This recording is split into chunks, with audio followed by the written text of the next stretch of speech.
네, 주안의 만나 6월 4일 토요일 묵상을 함께 나오도록 하겠습니다. 오늘 말씀은 사무엘상 17장 24절에서 40절 말씀으로요. 그가 그 짐승의 하나와 같이 되리이다 라고 하는 제목으로 함께 묵상을 나오도록 하겠습니다.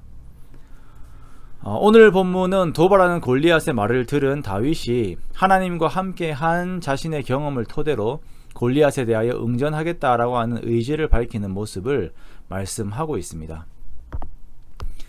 교회 안에서 계속적으로 나누어져야 하는 것은 간증입니다. 간증은 나에게 함께 하신 하나님에 대한 이야기죠.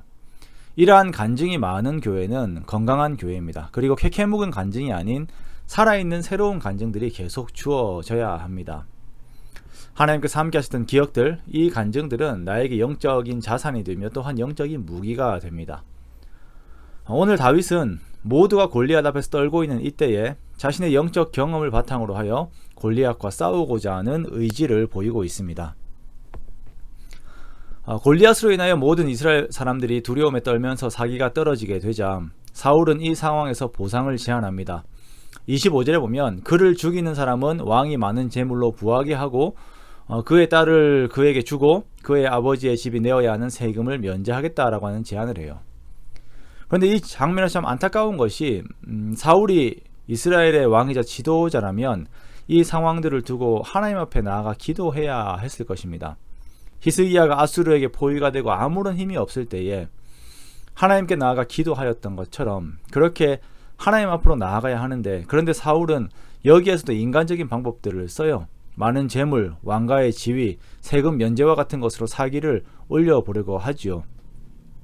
물론 사기를 올리기 위한 이러한 방법들이 완전 틀린 것은 아니지만 앞서야 하는 것은 하나님께 엎드려 하나님을 의지하는 것이어야 했습니다. 어제도 말씀을 드렸지만 혈과 육에 대한 싸움을 혈과 육으로 상대하려고 하면 안 됩니다. 그러나 사울은 이것을 보지 못하고 있는 것이에요. 자, 이때 아버지의 심부름을 온 다윗이 골리앗의 도발의 소리들을 듣고 상황들을 묻습니다. 전쟁에 참가하지 않고 아버지의 심부름으로 형들에게 왔다라고 하는 것은 다윗이 아직 용사가 아닌 소년이라고 하는 말입니다. 그리고 이 소년이 군인들 틈에서 이 자를 죽이는 자에게 주는 대우를 물어요. 자, 이런 이야기들을 하고 있는 중에 큰형 엘리압이 옵니다. 그러면서 막 뭐라 합니다. 전쟁을 구경하려 왔느냐라고 하는 등의 무시하는 말과 함께 야단을 치죠. 자, 그런데 이렇게 한 사람이 싸움의 의지를 보이고 있다라고 하는 말이 사울에게까지 들리게 됩니다. 자, 이렇게 사울 앞에 간 다윗은 골리앗으로 말미암아 사람이 낙담하지 말 것이라 라고 이렇게 말합니다. 말 것이라. 내가 가서 싸우겠습니다라고 의지를 보이지요. 자, 낙담하지 말 것이라 라고 하는 이 말을 들어보십시오. 지금 다윗은 기름 부음을 받은 상태입니다. 하나님의 영이 그와 함께 하고 있어요. 즉 다윗의 이러한 생각과 말의 방향은 이스라엘을 향한 하나님의 마음이 전달이 되는 것입니다. 미리 낙담하지 말라, 이것은 이스라엘을 향한 하나님의 마음이죠. 그러나 사울의 눈에 다윗은 그냥 소년이에요. 그래서 싸울 수 없을 것이다 라고 하는 부정적인 의사를 표현합니다. 자, 이때 다윗은 그와 함께 하셨던 하나님의 역사들을 이야기를 합니다. 자신이 아버지의 양들을 지킬 때에 사자와 곰들이 왔는데 그것들로부터 이렇게 지켜나아갈 때 하나님께서 자신을 사자의 발톱과 그리고 곰의 발톱에서 건지신 것을 증거해요. 자, 그러므로 이 블레셋 사람의 손에서도 하나님께서 반드시 건져내실 것이다 라고 하는 믿음이 다윗 안에 있습니다. 신앙적인 경험은 믿음을 강하게 하고 이 믿음은 더욱 더 큰 주의 일을 감당하게 합니다. 지금 다윗의 상황이 그러한 것입니다. 그러므로 사랑하는 성도 여러분, 우리가 이러한 간증들이 있는 삶을 이어나가야 합니다. 보통 우리가 간증이라고 하면 아주 극적인 이야기거리들을 많이 떠올려요. 부흥집회 같은 곳에서 나오는 간증들을 들으면 우리의 간담이 서늘해집니다. 교통사고에서 겨우 살아서 예수님을 믿게 되었다, 병에 걸려서 거의 천국 근처까지 갔다가 회심하였다 등의 이야기들을 우리가 많이 듣지요.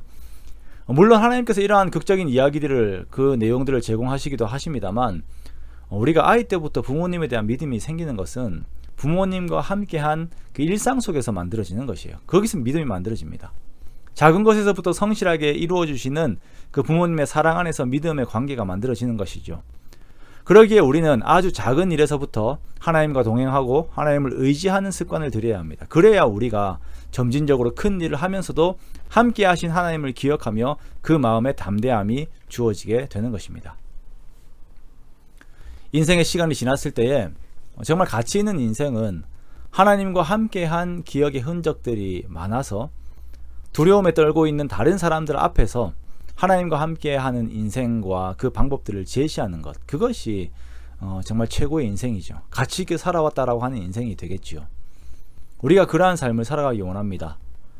매일의 시간들을 나의 의지로만 사는 것이 아니라 하나님을 의지함으로 인하여서 세상의 두려움 앞에서 하나님의 크심을 증거하는 그러한 우리들이 되기 원합니다. 그렇게 서로가 서로에게 영적인 힘을 불어넣는, 그렇게 예수 그리스도의 몸을 함께 이루어가는 저와 여러분의 복된 삶이 되시기를 주님의 이름으로 축원합니다.